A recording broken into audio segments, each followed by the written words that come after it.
فبأي آلاء ربكما تكذبان. Saya langsung sama Dimas Adista. Insya Allah nanti bunda-bunda yang ada di sini, saya sebutnya teman-teman aja ya, karena kayaknya kita banyak seumuran mungkin ya.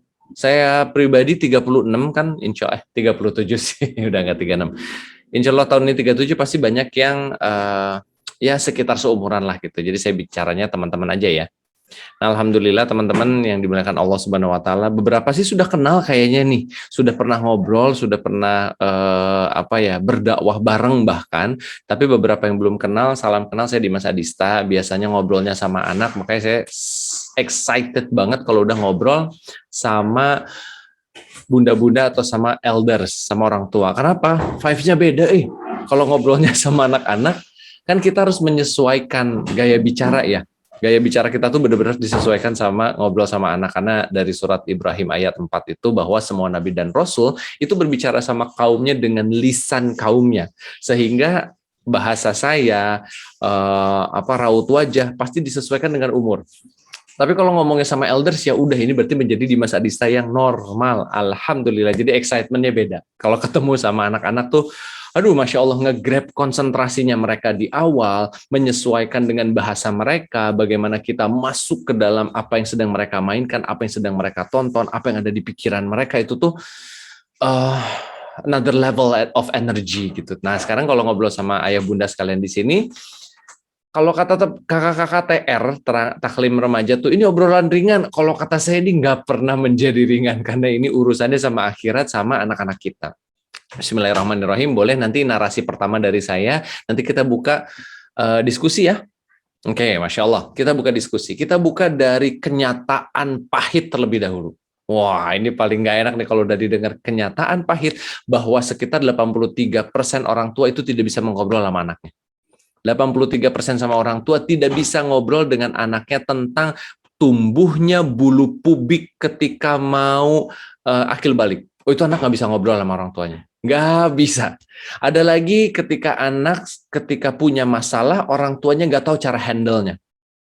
Dan anak-anak cenderung lebih seneng cerita kepada temennya daripada ibunya. Itu data normal ya di Indonesia, tapi kalau di seluruh dunia lebih parah lagi, apalagi punten negara-negara yang tidak bertuhan ya, tidak punya Tuhan, mereka benar-benar mencari dari artikel-artikel yang juga buatan manusia, itu biasanya malah ada perkataan gini, orang tua nggak boleh bilang tidak, orang tua nggak boleh gini, akhirnya banyak mispersepsi gitu, banyak salah teori, akhirnya yang sampai ada satu teori bahwa anak bayi itu harus dipisahkan sama orang tuanya dulu, dibiasakan terpisah. Ya akhirnya anak bayinya nggak bisa menahan, akhirnya gitu tantrum setiap saat. Pokoknya banyak keluar biasaan lah ya yang salah. Nah hari ini kita ngobrolin tentang sesuatu yang sudah umum, bahwa orang tua jarang sekali bisa menjalin komunikasi dengan baik. Apalagi ayah-ayah, termasuk Indonesia ini adalah fatherless country. Ini bisa lihat di Instagramnya Ustadz Ajo Bendri, Ustadz Bendri Syaifur Rahman. Itu tuh Indonesia termasuk fatherless. Fathernya ada nggak? Ada di rumah, tapi karena sibuk kerja. Fathernya ada nggak? Ada, tapi sibuk ngurusin yang lain. Fathernya ada nggak? Ada, tapi sibuk mencari karir. Jadi nggak menemani, nggak mengajarkan qawam kepada anak laki-laki, anak perempuannya jarang dipeluk, jarang ditanya sukanya apa. Dan ada lagi yang lebih serem. Ada lagi yang lebih serem. YouTube itu lebih kenal anak kita daripada kita sendiri. Kok bisa? YouTube itu merekam semua kegiatan anak-anaknya. Silakan buka, engineer di balik YouTube itu hebat-hebat. Ada engineer software-nya, ada engineer UX-nya. UX itu user experience. UI ada user interface. Di riset setiap saat, Instagram, TikTok, semuanya di riset, di belakang-belakangnya banyak engineer yang luar biasa. Lawannya kita. Sehingga YouTube kalau ditanya, itu dia lebih kenal anak kita daripada kita sendiri. Dia punya data anak kita tuh suka thumbnailsnya warna apa, dikliknya kebanyakan. Anak kita suka judul apa, anak kita suka komen tulisan apa, anak kita suka buka yang mana, suka mendengar perkataan apa. Anak kita nonton Miao Auk 3 menit di depan lalu lepas, tapi anak kita kalau nonton Just No Limit 7 menit sampai 8 menit, itu YouTube punya semua. Kita ditanya sama teman sendiri, Mbak, Masa depan anaknya gimana ya? Anaknya mau jadi apa? Nggak tahu. Anak saya kayaknya mau jadi pilot deh. Anaknya di belakang gini, enggak, pilot mah 2 tahun yang lalu mah cita-citaku katanya. Cita-cita sekarang aku mau jadi Hokage. Anakku mau jadi Hokage. Udah gitu ditanya sama ibunya, Hokage apaan Pak? Aku nggak ngerti. Benar-benar komunikasi banget antara anak sama orang tua. Tapi yang lebih serunya lagi, nih ya, tegang nggak kalau anak mengetahui perjalanan hidup dari orang yang salah? Aduh, tegang nggak ketika anak tahu roadmap perjalanan hidup dari orang yang salah? Contohnya begini, dari orang-orang yang kaya, CEO yang kaya, tapi memang CEO ini kaya, tapi dia nggak suka sama orang tua. Dia nggak dekat sama orang tua. Taunya anak kita ngambil ilmu dari CEO tersebut. Anak kita akan tumbuh menjadi seorang kapitalis yang luar biasa. Karena saya pernah baca buku, terus baca buku gitu, si penulisnya kan menulis prakata ya, tentang dia sendiri, tentang pengasuhan. Oke, saya lihat nih, sama istri saya berdua lihat-lihat. Pas lihat, dia pertama kali langsung nulis gini, aku dan ibuku tidak cocok. Saya bilang begitu, aku dan ibuku tidak cocok. Ketika anakku datang ke rumah ibuku memaksa untuk salim. Padahal kan germs di tangan itu bla bla bla bla bla bla bla. Akhirnya value yang kita dapat apa? Ternyata dia mementingkan tumbuh kembang si anak, tapi tidak pernah mementingkan hubungan anak sama neneknya. La haula wala quwata illa billah. Itu kan kalau di bab pintu surga ada birrul walidain terus sampai atas. Nah, ini banyak-banyak hal yang tertutup sehingga si anaknya pun diajarkan untuk menjadi seorang CEO hebat tapi meninggalkan keluarga. Wow, padahal kalau kita lihat mundur lagi, kalau kita pakai referensi terbaik, udah pasti Al-Quran dong, udah pasti Rasul Shallallahu Alaihi Wasallam dong. Ternyata Rasul Shallallahu Alaihi Wasallam sudah membuka limitnya dari dulu. Nah, kita nih yang sering terkotak-kotak. Aduh, anakku kalau jadi CEO nanti nggak beragama. Tapi kalau anakku nanti jadi dai, dia kurang tech savvy. Nanti dia nggak kenal dunia. Jadi gimana ya? Mau agama atau ternyata kalau belajar dari Rasul Shallallahu Alaihi Wasallam, Rasul tuh nge-break limitnya. Rasul Shallallahu Alaihi Wasallam membuka limitnya bahwa Muslim yang hebat adalah Muslim yang paling, nih ya, ini kalau di list ya, Muslim yang paling hebat yang apa? Yang paling bersih, ini ngomongin cowok dulu ya, belum cewek nih, ngomongin cowok. Anak cowok yang paling hebat menurut Rasulullah adalah yang wangi, yang fisiknya hebat, yang six pack, yang bisa berbicara dengan luas, empatinya tinggi, sayang sama orang tua, bisa handle problems, dilepas juga bisa, dia punya pola pikirnya kritis, sayang sama ibunya, sayang sama adiknya, rajin ibadah, tapi pinter juga teknologi. Wah, jadi kriteria seorang muslim yang hebat kan khairun nas anfa'uhum linnas, yang bermanfaat bagi orang lain.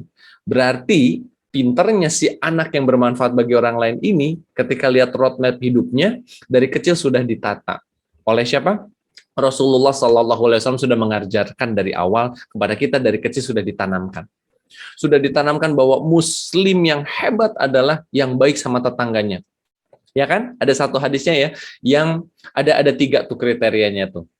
Muslim yang baik adalah barang siapa yang beriman kepada hari akhir. Man kana yu'minu billahi wal yaumil akhir fayakul khairan aw liyasmut. Itu salah satu hadisnya. Salah satunya adalah bicara baik atau diam. Tapi hadis keduanya, barang siapa yang baik juga sama tetangganya. Barang siapa yang memuliakan tamu. Berarti kebayang dong kriteria orang hebatnya. Memuliakan tamu, yang tetangganya tidak tersakiti oleh lisannya, yang paling banyak hartanya dan berbagi. La haula wala quwata illa billah. Akhirnya kita-kitalah yang sebenarnya kekurangan banyak referensi teman-teman yang dimuliakan Allah Subhanahu wa taala, sehingga yang kita lihat, saya tuh masih ngalamin ya.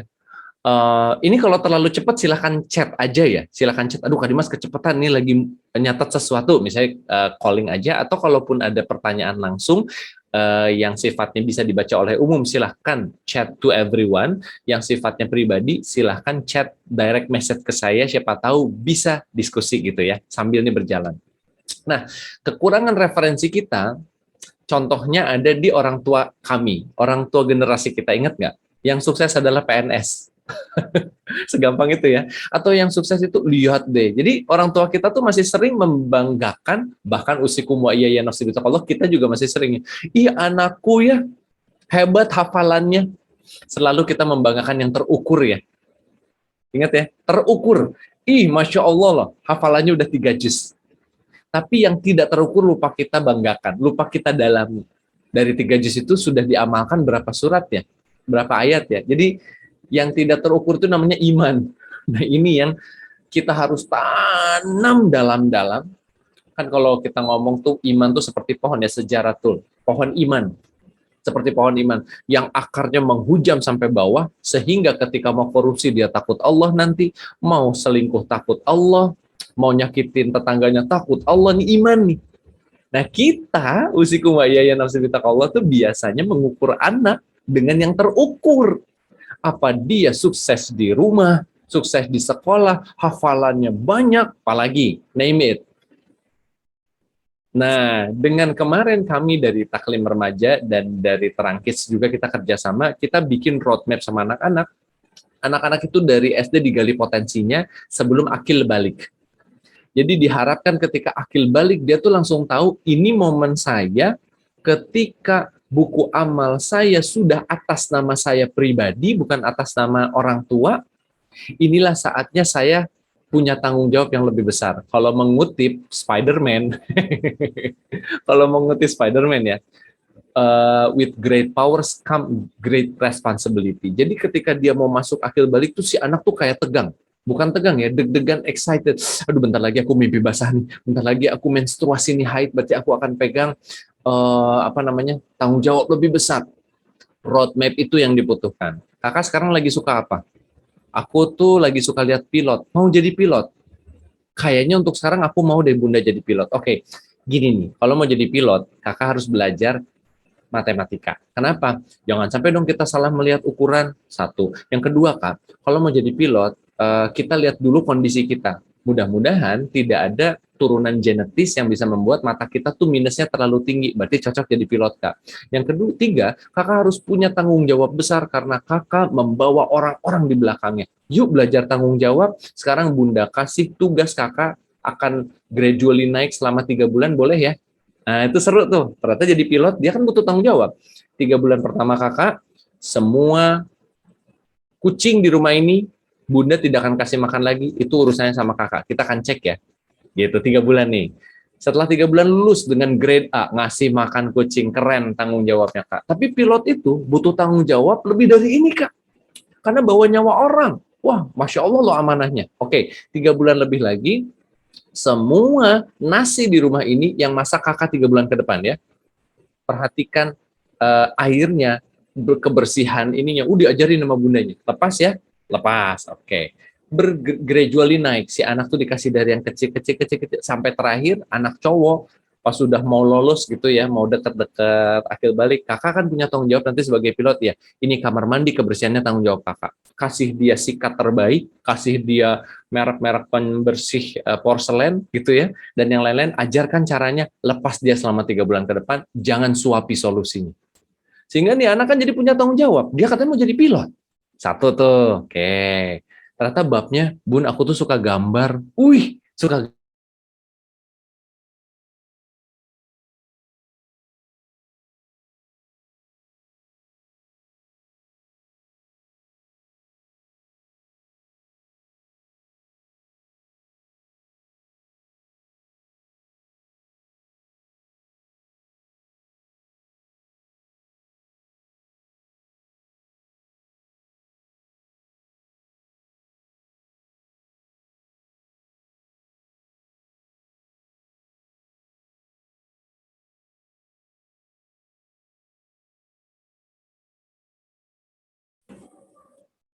Putus ya tadi ya, maaf ya. Nampaknya karena hujan tadi gede di sini agak turun, tapi nanti kasih tahu kami ya kalau misalnya ternyata memang ada nge-lag atau ada yang lain tadi sempat putus sedikit. Oke, kita balik lagi. Ketika nanti si kakak sudah punya roadmap-nya menuju sebuah cita-cita, tanyalah cita-cita itu unique selling value-nya apa, added value-nya apa. Added value dari pilot tuh apa sih, Kak? Apa yang bisa kakak lakukan untuk meringankan beban orang lain ketika jadi pilot? Nah ini beda nih. Jadi nanti si kakak mulai besar nih bun, teman-teman ya, mulai besar diajarkan kakak punya solusi atas permasalahan dirinya sendiri. Itu satu tuh. Yang kedua, kakak punya solusi atas permasalahan rumah, adik, ibu, ayah, mungkin ada ART di rumah atau tetangga. Ketiga, naik nih level nih, kakak mulai bisa menyelesaikan solusi di sekitar rumah tangga. Ada temennya kepukul gitu ya sampai nangis, ada senggolan, ada friksi sama temennya dekat rumah, kakak harus bisa selesaikan. Lalu nanti lama-lama kakak bisa menyelesaikan solusi di seputar kelas. Sampai nanti ketika kakak sudah lewat akil balik, sudah menuju kuliah, kakak sudah bisa menyelesaikan permasalahan umat. Kakak tuh bakal tahu nanti, oh aku jadi pilot bun, aku tuh nggak suka banget sama korupsi. Nyambung nih nanti, aku akan jadi pilot yang berdakwah untuk semua orang nggak korupsi. Wah, misalnya nggak tahu dengan cara apapun. Jadi si kakak ini tuh punya value setelah naik, dia punya value khairun nas anfa'hum linnas, bahwa yang terbaik itu jadi manusia itu yang bermanfaat buat orang lain. Either you miskin, either you kaya, tapi you bermanfaat bagi orang lain gitu. Kan banyak orang miskin yang bermanfaat. Contohnya, saya sedikit ambil contoh. Ada namanya Jack panggilannya. Itu tukang parkir di Unpad Jatinangor. Vkom Unpad. Kebetulan ibu saya dosen Vkom Unpad gitu. Lalu si Jack ini tuh ya kalau dibilang kaya enggak juga, mungkin enggak kayak teman-teman di sini gitu ya yang alhamdulillah sudah terpenuhi semua kebutuhannya. Tapi si Jack ini kan quote tukang parkir gitu ya. Tapi ternyata dia dari uangnya dari gaji parkirnya disisihkan untuk membuat sebuah sekolah gratis untuk anak-anak miskin di sekitar rumahnya. Jadi kebayang ya, miskin bisa bermanfaat bagi sekitar, kaya apalagi bisa bermanfaat bagi sekitar. Nah ini diajarin sama kakak, di-input terus gitu teman-teman, di-input, sampai nanti ujung-ujungnya dikenalkanlah konsep husnul khotimah kakak. Nanti ketika kakak meninggal, apa orang-orang menangisi kakak? Atau ternyata seneng, wah orang itu telah meninggal gitu loh.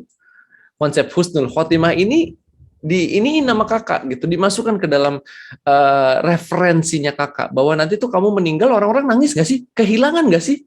Kehilangan orang ini nggak gitu? Jangan-jangan ada orang yang malah ketawa, alhamdulillah si pengganggu itu menghilang. Atau bahkan ketika kita menghilang, meninggal dunia 2 minggu kemudian yang nangis cuma anak, istri, orang tua, udah. Ternyata tidak meninggalkan apapun di dunia ini gitu. Ini konsep husnul khotimah yang luar biasa ditanamkan dari kapan? Dari akil balik. Jadi jangan nunggu gede, dari akil balik nih, tanamin.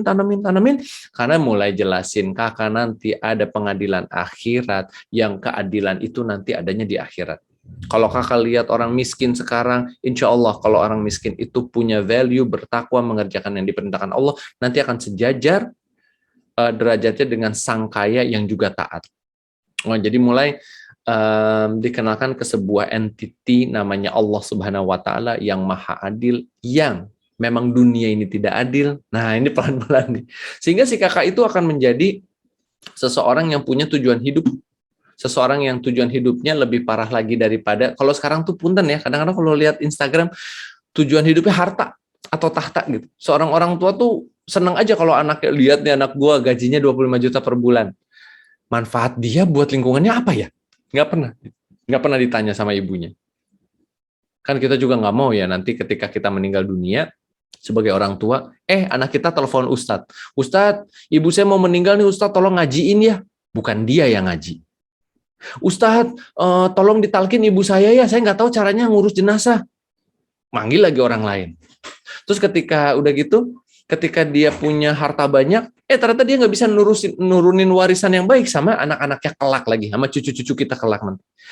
Ini kan yang kita nggak mau, jadi kemarin makanya roadmap itu dimulai dari mana? Dimulai dari kehidupan. Dijelasin sama kakak tuh bahwa kehidupan dimulai dari kelahiran, belajar jalan, semuanya dijelaskan dengan singkat sih sebenarnya. Kadang nggak mungkin, pengennya kan kayak 16 pertemuan gitu, ngobrolin terus kehidupan, tapi kan nggak bisa ya. Akhirnya kemarin dengan singkat kita jelaskan roadmap seperti itu. Tapi balik lagi ke awal, bagaimana sih Kak kita menerapkan si roadmap yang seru ini dan banyak kepada si kakak? Nomor 1, jadi temannya kakak dulu. Karena gini, si kakak sekarang tuh bukan kayak kakak dulu. Kalau zaman saya cuma lihat TVRI. Cuma lihat TVRI, mentok-mentok ya Indosiar, RCTI gitu, mulai menanjak. Handphone aja baru dapat kuliah, itu pun yang cuma bisa SMS kan. Jadi dunia kita adalah ibu bapak kita. Referensi kita tuh itu doang. Jadi kalau bapak udah buka ikat pinggang, kita udah takut, udah cukup gitu untuk menjalani si kehidupan. Tapi anak sekarang buka YouTube, informasinya kebuka kemana-mana. Sehingga dia tahu, at least kalau orang tua aku nggak nerima aku, insya Allah ada komunitas yang nerima aku. Either komunitas LGBT, komunitas pencandu narkoba, komunitas tato, komunitas pemusik jalanan. Banyak community yang mau terima mereka. Kalau di rumah dia merasa tidak diterima. Ini yang bahayanya. Makanya nomor satunya jadi teman anak. Itu penting di akhir zaman. Tapi kan Kak Dimas, aku tuh ambil metode yang mengisolasi anak nih. Jadi anakku pokoknya nggak tak temuin nama hal-hal buruk. Keren banget. Dan kami berdoa supaya ayah bunda yang bisa mengisolasi akan bisa mengisolasi sampai kapanpun. Tapi faktanya si anak keluar rumah dikit dia dapat informasi referensi baru dari tetangganya. Ini yang jadi maksudnya kita akhirnya nemenin anak terus sampai si anak ini masuk surga. Entah kita duluan yang meninggal, apa anak duluan yang meninggal. Ditanamkan referensi, jadi temennya, sehingga ketika ayahnya bicara, ibunya bicara, dia akan ngomong gini, orang tuaku jauh lebih keren dari siapapun yang aku temuin. Nah, udah deh kalau gitu. Cuma nanti siap-siap ya, orang tua kalau sudah jadi teman, tiba-tiba si anak nih laki, tiba-tiba, mama, gitu nih. Mama, kayaknya aku lihat perempuan yang itu deg-degan deh, mah. Ini harus tahu jawabannya nih. Mama, kenapa sih kata guruku aku nggak boleh lihat payudara, mah? Nah itu orang tuanya nggak boleh gitu tuh, nggak boleh resist karena biar dia tahu bahwa orang tuanya welcome aja dengan pertanyaan apapun. Mama, gay itu apa sih? Mama kok itu? Nah ini apa ya? Kita pun harus belajar juga Ya. merespon dengan sangat baik supaya supaya si anak tuh nggak, aduh kalau nanya ke bunda kayaknya ini takut deh pertanyaan ini. Padahal pertanyaannya tentang kok ada tumbuh bulu di area kemaluanku, itu padahal harusnya bunda dan ayahnya yang jawab. Kalau temennya yang jawab, ngaco jawabannya pasti. Jadi usikum wa ya nafsi bitaqallah, di waktu yang singkat ini kita sambil kenalan, itu mukadimahnya dan penjelasan sedikit kenapa kita kemarin memilih untuk ngobrolin roadmap jalan hidup. Dan mudah-mudahan sekarang kita bisa diskusi. Kami di sini juga menerima beberapa pertanyaan atau bahkan masukan atau bahkan ada cerita dari aku tuh lihat begini dan begini. Silahkan untuk para bunda yang lagi off cam juga masih bisa akses dari chat. Nah, yang mungkin mau pertanyaannya juga bisa mewakili semua teman-teman, silahkan to everyone. Tapi kalau misalnya ternyata agak sensitif pertanyaannya, boleh di DM, direct message aja, nanti kita tutupi namanya. Mungkin itu yang bisa dibagi untuk di awal. Dan saya ini lagi lihat nih, hari ini pun di trending topiknya YouTube adalah nomor 1 trending topik YouTube hari ini adalah Siska Kohol sama Just No Limit. Ini 2 orang influencer yang reach-nya di dalam timeline nggak pernah bisa diturun karena Siska Koholnya trending, Just No Limit-nya trending. Anak kita buka apapun kalau bukan YouTube Kids itu pasti masuk aja berita ini. Nanti anak kita akan nanya, keren banget ya mah Just No Limit sama Siska Kohol bisa pacaran, tuh errornya udah banyak tuh. Keren ya, bisa pacaran. Yang kedua keren ya, soalnya duit mereka banyak banget, auto sultan anaknya. Wah, ini referensi yang mesti mulai diputus. Allahu a'lam bishawab. Silahkan kalau ada yang mau raise hand atau open mic boleh, atau lewat chat juga boleh menyampaikan apa yang kira-kira lagi dipikirkan. Silahkan ya. Ini saya sambil lihat timeline YouTube nowadays, serem juga.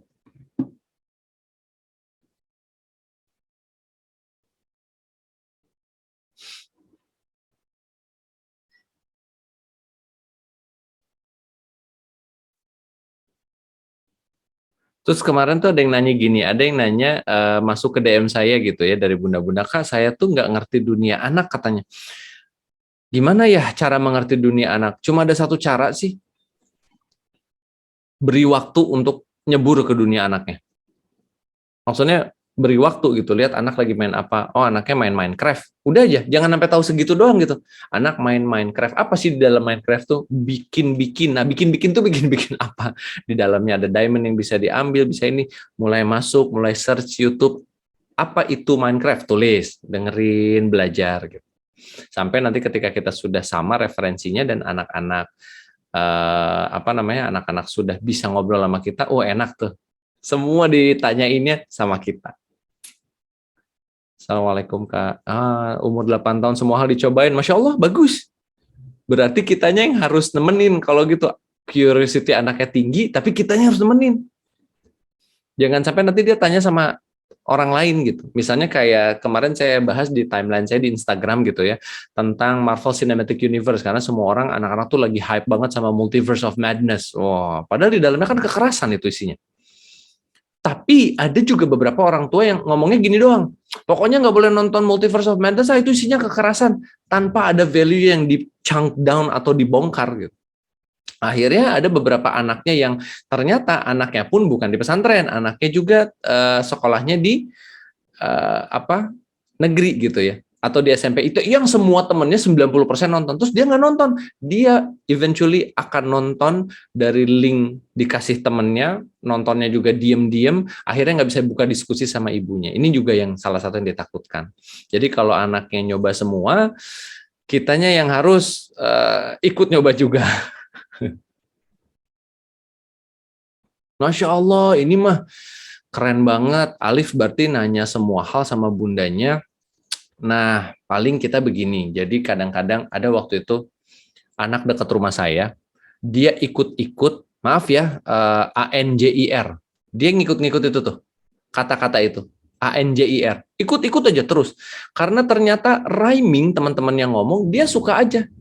ANJIR itu dijadikan titik sama koma gitu sama dia. Ibunya marah, kamu pakai kata-kata itu gitu. Terus udah aja, anaknya pergi. Nggak dijelasin bahwa makna kata-kata itu buruk. Jadi si anak nih nggak ngerti kenapa aku pakai kata yang aku juga nggak tahu artinya, terus ibuku marah, tapi ibuku juga nggak ngasih tahu ibuku marahnya kenapa. Nah ini yang agak mesti dilurusin. Akhirnya kita harus duduk sama dia, kakak, kalau misalnya kakak tahu sesuatu yang kotor nggak di got misalnya. Misalnya si kakak ngomong gini, iya, kotoran manusia, Bu, itu kan kotor. Iya, mau nggak kakak lagi ngobrol, terus tiba-tiba si orangnya ngomongin itu. Ih, jijik lah Bu, ngapain? Nah, kata itu maknanya kayak gitu.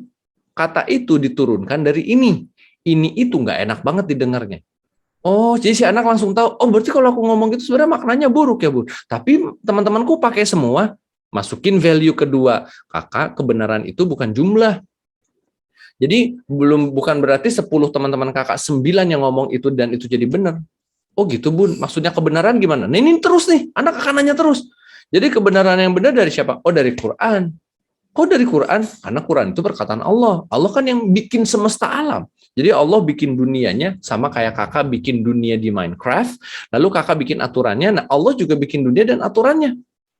Oh gitu, tapi enak banget Bun ngomong itu tuh semua teman-teman aku. Oke gini aja, setiap kakak mau ngomong, boleh nggak pegang jempol kiri. Nah setiap dia mau ngomong ANJR itu dia pegang ke jempol kiri, tek gitu. Mulai jadi kita menjadi orang tua yang nemenin anak dengan segala sesuatu yang dicobainnya, lalu kita berikan solusi jalan keluarnya juga. Jangan sampai kita ngomong, pokoknya nggak boleh pakai kata itu ya. Nggak dijelasin kenapanya, nggak dijelasin bahayanya. Terus si anak kan ini aja, kenapa sih nggak boleh? Aku pakai aja ah. Dipakai lagi kata ANJIR itu besoknya, dipakai lagi, pengen lihat reaksi ibunya, karena ibunya tidak juga menjelaskan bahayanya. Gitu. Nah, kalau udah cerita mah pokoknya itu pintu masuk yang luar biasa, Masya Allah. Kalau anak udah mau cerita panjang lebar sama ibunya. Keren banget. Saya izin sambil bacain chat ya. Insya Allah. Waalaikumsalam warahmatullahi wabarakatuh.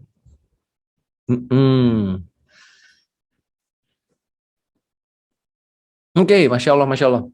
Jadi ini value yang juga sekarang lagi marak ya, K-pop. K-pop. Wow, K-pop ini mau ditahan juga. Gini, saya kemarin lihat lihat timeline gitu. Timeline mau lagi seviral apapun, tapi kalau NCT keluarin video klip gitu, terus kayak misalnya EXO ngeluarin, apalagi BTS ngeluarin, itu langsung trending topik satu, das gitu.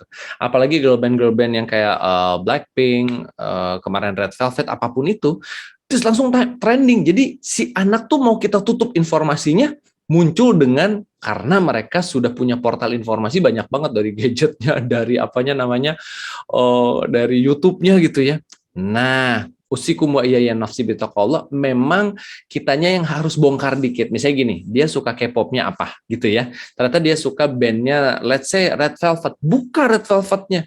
Lihat ada siapa aja namanya. Lihat latar belakangnya apa. Kenapa dia bisa masuk ke girl band itu. Cari hikmah terbaiknya. Nah sambil ngomong sama si kakak duduk sebelah, usahakan curi perhatiannya si kakak dulu. Jadi pas si kakak lihat gini nih, ini paling bahaya kalau si kakak udah lihat, terus kita di sebelahnya, terus dianya gini. Berarti kan dia nggak mau kita lihat. Nah, berarti kitanya harus belajar, misalnya dia lagi lihat yang misalnya yang muncul Jisoo gitu namanya. Tapi kita tahu, ketika dia lagi lihat gini, ibunya jangan ngomong gini.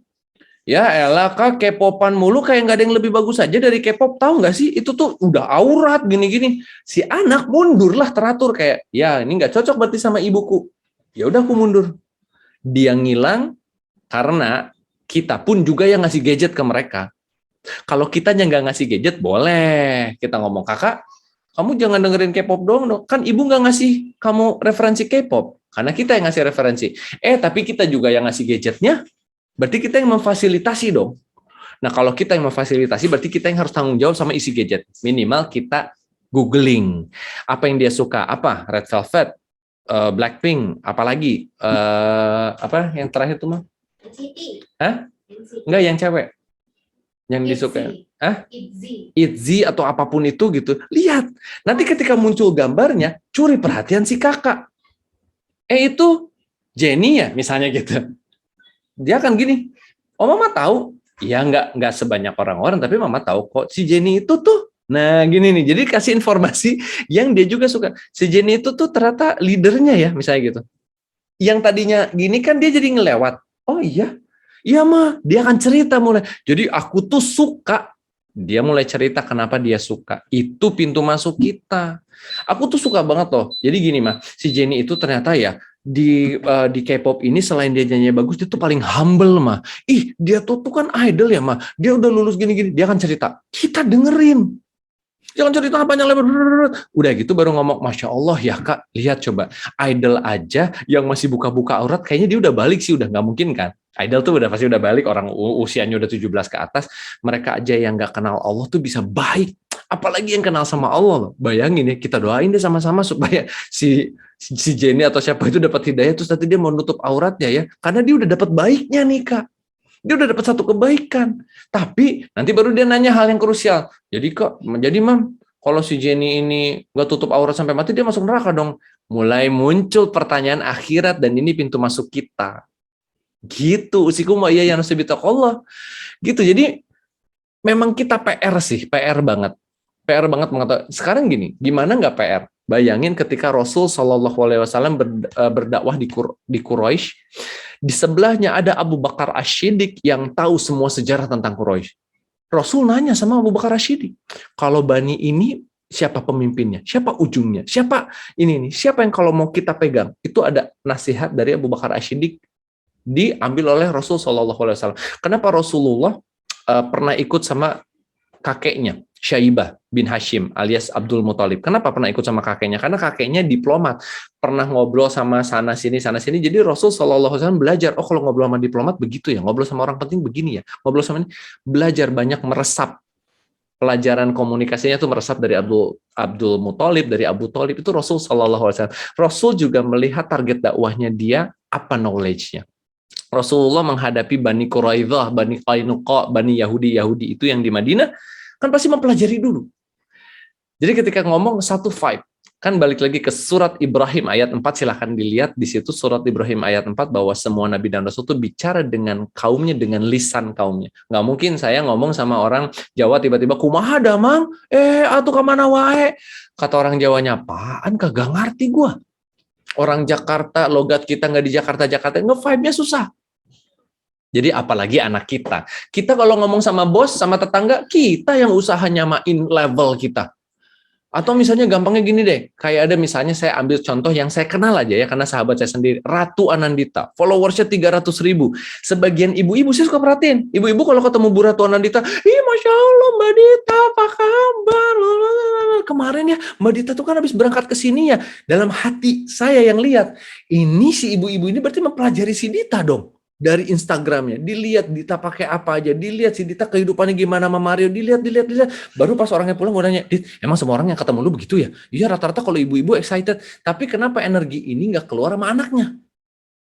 Ini yang muhasabah buat kita. Kita lebih senang mempelajari orang, seluk-beluknya orang, sampai kalau kita ketemu orangnya kita hafal. Ketemu Ustadz Umar Mita, ya Allah ya Ustadz Umar Mita apa kabar, begini-begini. Ustadz kemarin begini ya, Bibu tuh kemarin gini-gini. Ustadz Umar Mita dan Bibu kita pelajarin, tapi anak kita nggak kita pelajarin. Ini bukankah sebuah kekurangan yang harus kita tutupi sama-sama? Tapi sama-sama nih, karena semua orang punya kekurangan. Ada yang aku tuh nggak bisa komunikasi, ada yang aku nggak bisa nutupin raut wajahku ketika anakku bermasalah, ada. Ini yang kita sama-sama poles dan latih gitu untuk tahu anak kita suka apa, kita bersamai dan kita juga yang rubah referensinya. Setelah kita tahu, anak kita kan langsung mikir, wah, ibuku lebih keren daripada orang lain. Aku tanya aja ibuku. Ketika nanti dia menstruasi, Bu, ini apa sih? Akan nanya sama ibunya. Ketika dia melihat fenomena LGBT di luar, dia akan nanya sama ibunya, Bu, ini tuh benar apa salah sih? Kenapa kata teman-temanku LGBT itu hak Allah? Gitu loh. Kenapa LGBT itu hak asasi manusia? Dia akan nanya sama ibunya. Usikum wa iya, ya nasibitakallah ya. Kita lanjut.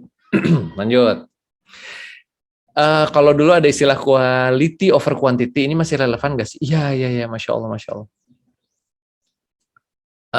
Nah, gini, satu sambil dibaca aja ya, ayah bunda sekalian di kolom chat. Sampai sebatas mana kita boleh ngebacain aktivitas anak di HP? Nah, ini dia. Kitanya mesti pinter-pinter, anaknya curhat ke kita. Karena ada juga batas yang nggak boleh dilewatin gitu. Kalau misalnya kita suka curi-curi ngelihat HP, udah pasti anak kita sebel dan akan menjauh dari kita. Kak, coba lihat sini gitu. Kak, coba lihat sini HP-nya. Nah, sampai si passwordnya kita punya dan kita punya akses masuk ke dalam HP-nya, itu baru goal. Anak kita misal ternyata anak kita lihat TikTok. Goal kita adalah anak kita tuh lihat TikTok ngadepnya ke kita. Nyotnya terus lebih kerennya gini lagi. Papi lihat sini, lihat. Parah ya. Ini masa aurat kebuka begini dibiarin sama ibunya. Ih, parah. Gitu, diskusinya yang penting, karena maksudnya gini, kan kita nggak bisa membatasi anak kita untuk nggak ngelihat aurat. Kondisinya kita tinggal di akhir zaman, yang di mana-mana keluar rumah itu udah aurat semua. Kondisinya di mana sang suami, ini ngomongin suami dikit ya, suami melihat rekan kerja yang lebih cantik daripada istrinya yang ditinggalin di rumah pakai daster bau ikan. Ini tuh akhir zaman begitu tuh, sehingga kayak kita mau ngisolasi suami, nggak bisa karena juga keluar cari nafkah. Anak, sekolah, ketemu teman-teman, nggak bisa diisolasi. Jadi memang kitanya yang nanamin anak-anak pagernya di hatinya dia.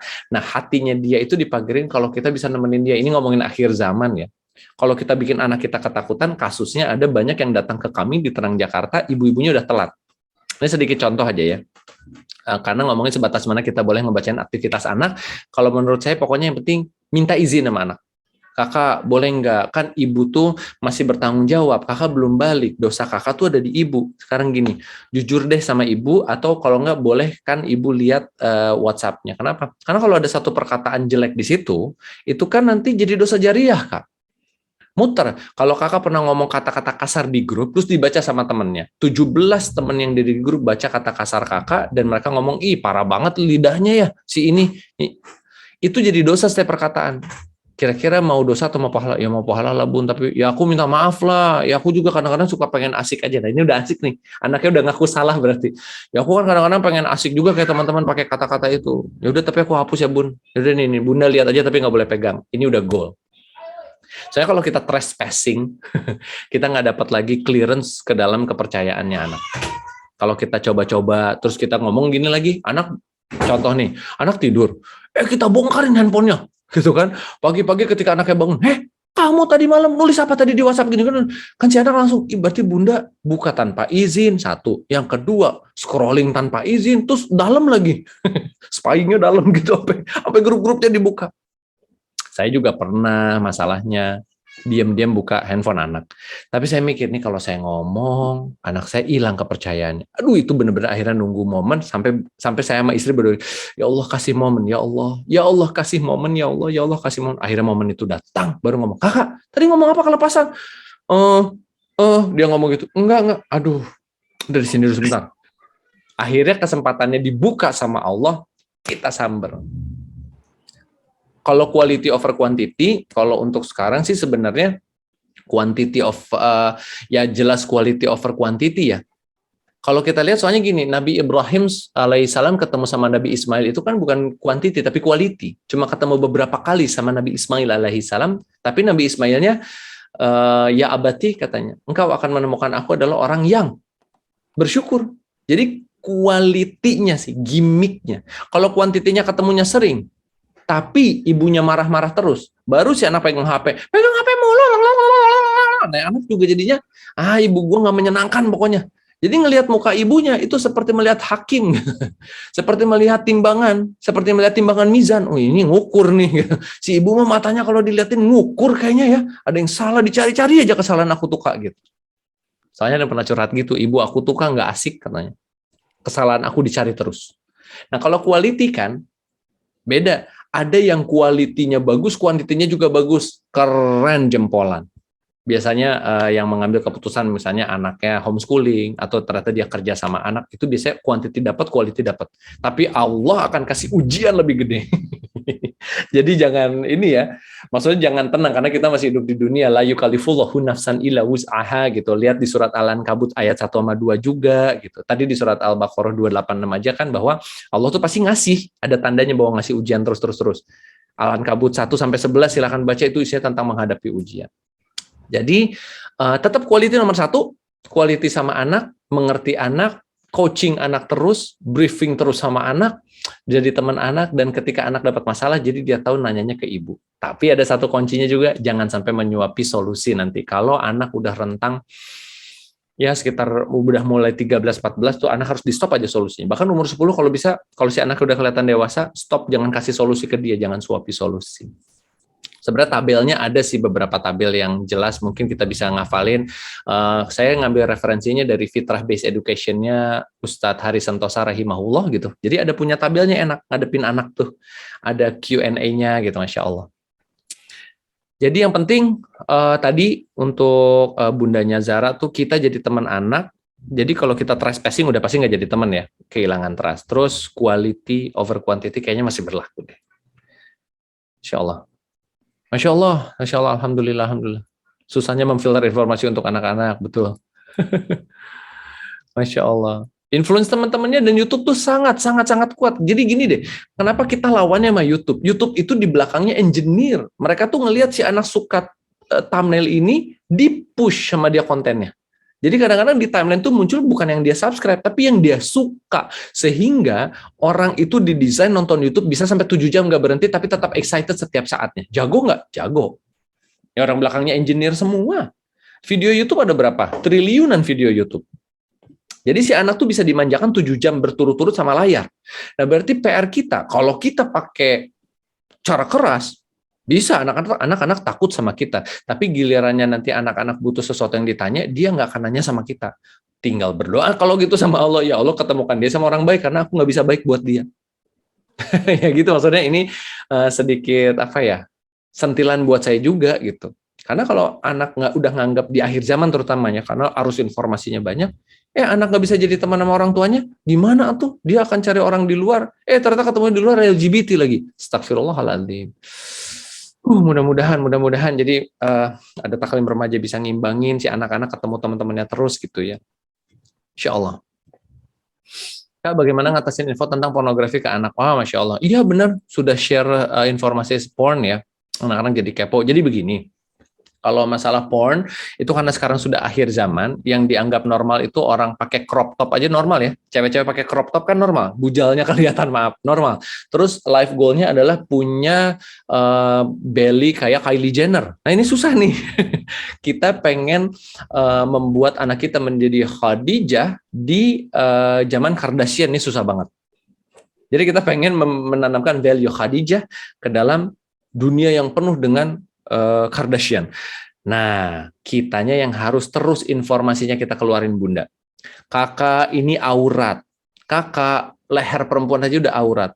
Itu tuh nggak boleh. Kamu ngelihat begitu aja ada value dosa masuk ke kamu. Dan kamu tuh nanti ketika, nah yang udah balik udah bisa diajak ngomong, kamu udah deg-degan kan lihat perempuan? Oh, anak saya tuh udah gitu tuh, udah iya kata dia.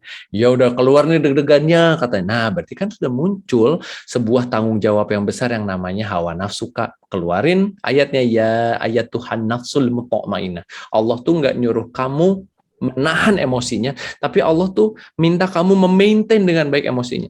Ada syahwat kamu nanti halal namanya istri. Oh, kalau sama istri kan ini kayak papi sama mami, oh halal, lihat-lihatan aja. Jadi pahala, beli cendol berdua jalan aja jadi pahala gitu ya. Cerita ke anak tuh. Jadi kalau kakak lihat aurat, mami tidak bisa tahan, papi tidak bisa tahan, cuma kamu sama Allah yang bisa nahan, skip lah secepatnya. Jadi dia dikasih barriernya, Bun. Nah, nanti dia juga dikasih tahu barang apa itu. Sekarang pertanyaannya gini, kenapa anak bayi kalau ada ular dia berani tangkap? Karena dia nggak tahu ular itu bahaya. Jadi dia tangkap aja. Benar nggak?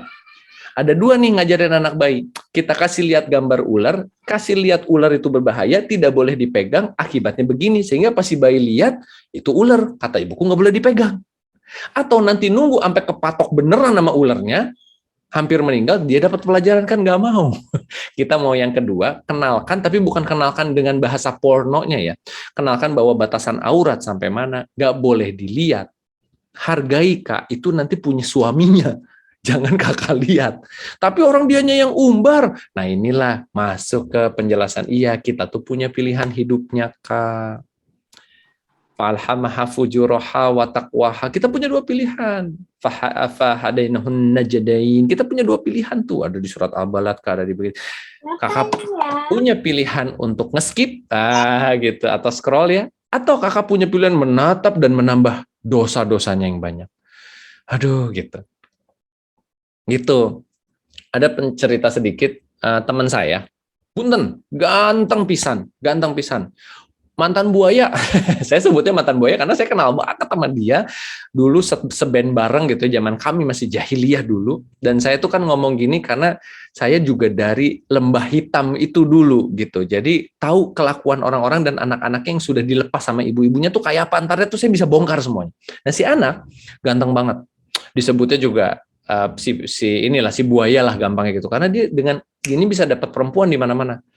Dia pun mengerti perempuan. Dia ngerti kalau ngedeketin perempuan itu bukan flexing. Maksudnya bukan flexing otot, flexing kekayaan. Enggak. Dia dengerin perempuan yang mau curhat sama dia. Berlama-lama dia denger, oh gitu, oh kasihan ya Allah ya. Oh, terus dia lebih lembut. Jadi nggak keren-kerenan gitu, lebih lembut. Oh, maunya apa? Dapatlah itu perempuan-perempuan ya punten ya, maksudnya diperlakukan tidak senonoh sama dia gitu. Terus perempuannya mau-mau aja lagi. Tapi satu, tiap dia habis mau zina, dia ingat kata ibunya apa? Kalau kamu sampai ngehamilin anak orang, keluar kamu dari rumah ini, bukan anak mama lagi. Itu diulang dari dia SD sampai gede. At least dia dapat deg-degannya nih. Apalagi kalau referensinya benar, cara memberitahunya benar. Si anak ini aja dia nahan, dia ngomong gini, aduh, gue mah ngerti deh, kata dia. Gue ngerti banget, gue kalau mau dapat cewek kayak apa juga gue bisa nih. Orang duit ada, tapi nyokap gue diem. Nah, dia selalu ngomong gitu. Nyokap gue tuh selalu ngomong, pokoknya kalau gue ngambilin anak orang, gue gak boleh pulang, gue dicap, dicoret sama kakak. Dan dia cinta sama bapaknya, kecintaan dia terhadap bapaknya yang gak mau dia dia putus. Itu baru satu value. Apalagi sang ibu memberikan informasi dari kecilnya value-value yang benar tentang ketaatan, kebenaran, tentang gak bolehnya ini, tentang azab kubur. Pernah dengar ya azab kubur untuk para penzina? Kan azab kubur untuk para penzina itu maksudnya sama zina mata juga, adalah dibakar di tungku tapi apinya nyala lalu mati. Apinya nyala lalu mati. Kenapa? Untuk menggambarkan bahwa syahwat itu kadang tinggi, kadang rendah. Kadang tinggi, kadang rendah gitu. Jadi informasinya ya Bunda ya, maksudnya tentang pornografi itu diberikan seluas-luasnya tapi nggak disebutin pornonya. Saya juga kurang tepat, kurang suka dengan ada metode teman saya satu cowok, dia belak-belakan ngomong sama anaknya, kamu nonton porno nggak? Nonton bokep nggak lu? Kurang tepat juga, akhirnya si bapak ngajarin kata kurang tepat kan sama anaknya gitu. Jadi ini usikum wa iya ya nafsi bitaqwallah. Masya Allah. Nah, Masya Allah ini Penting banget bagaimana menanamkan sifat qawwam pada anak laki-laki karena ayahnya sudah wafat. Saya juga khawatir dengan maraknya LGBT, bagaimana membentengi anak supaya tidak terseret arus negatif. Kelilingi Bunda usikum wa ya nasib itu, kalau kelilingi dengan storytelling, dengan cerita, karena sosok ayah sudah tidak ada, tapi dia harus dengar bagaimana kegagahannya Tolhah bin Ubaidillah, bagaimana perkasanya siapa namanya? Temannya Tolha itu Zubair bin Awam, bagaimana perkasanya Ali bin Abi Thalib, bagaimana perkasanya Muhammad Al-Fatih, bagaimana perkasanya kalau lihat di YouTube, silakan search di YouTube ada Muhammad Ali ketika ngomongin tentang Allah, bagaimana perkasanya siapa? Muhammad salah melindungi keluarganya. Jadi ajarkan dengan cerita. Terus ambil beberapa hero atau beberapa maestro kalau kata Ustadz Harisanto Sarahimahullah, arahkan si anak ke situ. Contohnya maestronya siapa ya? Kalau sekarang tuh cari orang-orang soleh yang ada di timeline YouTube gitu ya. Misalnya Hawariyun. Nah, lihat nih kakak soleh olahraga dapet, panahan dapet, tapi sama istrinya lembut banget sama anaknya gitu. Arahkanlah dia ke misalnya Teguh Wisnu gitu. Ini orang udah jadi pebisnis soleh, garing gitu, tapi sayang keluarga. Lihat timeline-nya nggak follow cewek. Karena biasanya Wisnu itu nggak nge-follow cewek gitu ya, biasanya selain yang ada singgungannya atau teman-teman. Jadi hadirkanlah sosok-sosok qawwam tersebut dengan bentuk cerita ataupun referensi-referensi supaya si anak yang penting terus ngelihat, terus mendengar referensinya. Kalau memang sosok ayahnya sudah tidak ada, mudah-mudahan ayahnya pun diridhoi oleh Allah, dijaga dari azab kubur dan azab neraka. Amin ya rabbal alamin. Mungkin gitu ayah bunda yang dirahmati Allah Subhanahu wa taala, ngobrol ringan kita pada sore hari ini. Nampaknya pertanyaan di chat juga sudah habis. Alhamdulillah ala kulli hal. Terus mudah-mudahan obrolan kita ini ada manfaatnya. Mudah-mudahan juga bunda-bunda di sini diberi karunia lisan-lisan yang lembut untuk membersamai anak, terus hikmah-hikmah di luar sana untuk membersamai anak, terus mendapatkan referensi-referensi yang bisa menemani anak, menjadi teman anak terbaik, sampai nanti masuk surga bersama-sama keluarga. Amin ya rabbal alamin. Sudah tidak ada yang bertanya lagi mungkin ya? Aman ya? Kakak-kakak taklim remaja, sudah cukup?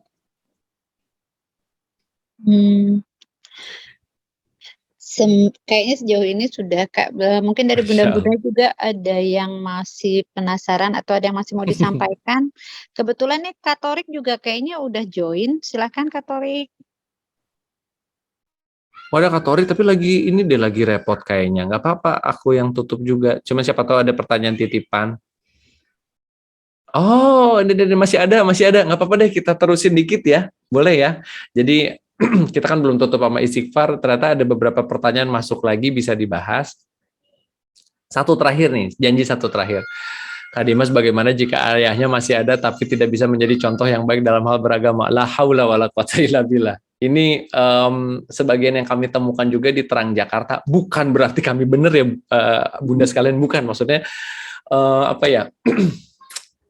Di Terang Jakarta tuh kalau ngantar kajian, bapaknya ngantar sampai depan, gitu. Terus kayak si ibunya jalan, Mas Dimas, gitu. Bu, nggak ikut. Nggak, dia mau nongkrong di luar. Satu, gitu ya. Terus di Terang Jakarta juga jelas, kalau Charging Girls nih, acara Terang Jakarta kan ada ngaji ya, jam 3 subuh. Untuk ibu-ibu yang berani nih, ngaji jam 3 subuh. Selalu tiap hari ada sekitar 180-200 orang. Tiap hari jam 3 subuh ngaji sampai subuh masuk. Yang cowoknya ngajinya jam 5. Beda banget. Yang ibu-ibunya ngajinya 200 orang, yang boysnya alias bapak-bapak 11-12 orang yang aktif. Jadi memang mungkin ini fenomena yang bismillah kita doain sama Allah, makanya Indonesia kan disebut fatherless country. Nah, satu sebenarnya ada tugas ibu-ibu nih, tapi singkat aja ya. Kalau mau dibahas bisa sejam sendiri soalnya. Jadilah istri-istri jadilah istri-istri seperti Khadijah yang bisa memenuhi semua kebutuhan suami akhir zaman tentunya. Maksudnya suami akhir zaman tuh gini, suami akhir zaman tuh tetap aja punya YouTube, punya Instagram, dia akan lihat cewek-cewek di luar sana kayak apa, tapi tetap kan PR kita, temennya ibu-ibu soleha adalah serum, Temannya ibu-ibu solehah adalah make up tipis. Nah, temannya ibu-ibu solehah adalah menjaga berat badan, punya daster yang cukup oke di rumah. Temannya ibu-ibu solehah nih. Kenapa? Supaya minimal si suami itu look up ke rumah bahwa kurota ayunnya ada di rumah dulu. Itu dulu nomor satu. Karena kenapa fatherless country, mereka juga tertarik sama yang di luar. Banyaknya tuh karena yang di luar ya lebih bisa ya gampangnya gini lah, meninggalkan istri di rumah pakai daster gitu ya, bau ikan, ketemu di kantornya klien-kliennya wow semua di atas rata-rata semua tampilan fisiknya. Padahal kan bapak-bapak banyak yang nggak ngerti itu paginya ke salon, bapak-bapak banyak yang nggak ngerti itu bedaknya YSL, bapak-bapak banyak yang nggak ngerti itu bajunya satu paketnya 1.300.000, celananya apa, dan bahan-bahan yang bapak-bapak tuh nggak tahu gitu. Bapak-bapak juga nggak tahu klien-kliennya di luar sana tuh yang nyabutin alisnya berapa sih, harga tato alis berapa sih, harga ngurus rambut, hair mask segala macam. Malah banyak yang nggak ngerti. Jadi tertariknya sama di luar, sama kecantikan sementara yang ada di luar, sedangkan value di rumah nggak ada. Ketika pulang, udah dijudge duluan nyampe rumah. Tadi dari mana aja, kenapa nggak cepat pulang? Tadi kenapa WA nggak dibalas? Akhirnya, si bapak ini bukan mau mendekati agama, tapi tertarik sama yang luar. Nah, biasanya memang obatnya adalah para ibu-ibu di rumah menyelamatkan keluarga dengan menjadi kurota ayun. Bersama-sama tentunya, maksudnya berkomuniti lah, bergabunglah bersama-sama, berjamaah, membuat cantik diri sendiri, cari gali referensi dari luar, sehingga ketika suaminya pulang, suaminya suka otomotif, kita ikutin, suka otomotif, gitu. Ikutin aja, sehingga pokoknya sang istri itu jadi kurota ayun bagi suaminya di rumah. Nah, itu pelan-pelan dia akan mulai ngedengerin kata istrinya, mulai-mulai akan ikuti referensi istrinya. Dan yang jelas, paling luar biasa sih doain. Biarkanlah sepertiga malam itu menjadi waktu yang mustajab untuk doain suami-suami. Biarkanlah doa-doa kita tuh, lirih-lirih doa kita itu membolak-balik hati suami. Ya muqallibal qulub tsabit qalbi ala dinik. Itu ya, bukan hanya suami, pasangan. Kadang-kadang ada suami yang istrinya begitu, kadang-kadang ada istri yang suaminya begini gitu. Usikum wa iya ya nafsi bitaqwallah. Terus referensi Allahu a'lam bisawab ya. Jadi Khadijah, jadi gini, ini boleh ditulis. Ini kata Kak Putri. Jadi Khadijah di zaman Kardashian, sama-sama Kak soalnya dua-duanya, itu susah banget. Jadi Khadijah ketika isinya body goal. Jadi Khadijah ketika isinya adalah ibu-ibu yang pandai bikin reels, bikin konten. Jadi Khadijah di antara ibu-ibu yang pandai mix match baju. Jadi Khadijah di antara ibu-ibu yang pandai make up. No make up, you know? Bapak-bapak nggak ngerti no make up nggak ngerti. Nude make up nggak ngerti bapak-bapak, nggak ngerti warna-warna turquoise nggak ngerti. Jadi silahkan berusaha menjadi Khadijah di akhir zaman, bukan hanya untuk suami tapi untuk anak juga.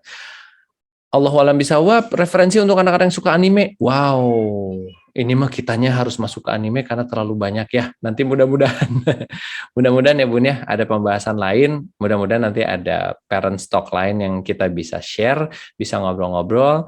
Mohon maaf kalau ada salah kata karena kami juga masih belajar. Mohon maaf karena kami yang banyak bicara pasti banyak salahnya. Dan kita sama-sama sedang berjuang menjadi orang tua yang dapat membawa anak-anak kita menuju surga. Dan mudah-mudahan kita juga terlepas dari hal-hal yang menjadikan kebahagiaan kita itu di kesuksesan anak itu juga jangan juga gitu, karena siapa tahu memang takdir Allahnya sudah seperti itu. Kita nggak bahagia ketika anak kita cuma 1 juz, pengennya 2 juz, itu juga mudah-mudahan Allah jauhkan kita dari sifat-sifat seperti itu. Dan mudah-mudahan semua yang kita bicarakan sore ini menjadi hikmah dan menjadi pahala jariah buat teman-teman di rumah. Kita tutup dengan istighfar. Astagfirullahaladzim, astagfirullahaladzim, astagfirullahaladzim.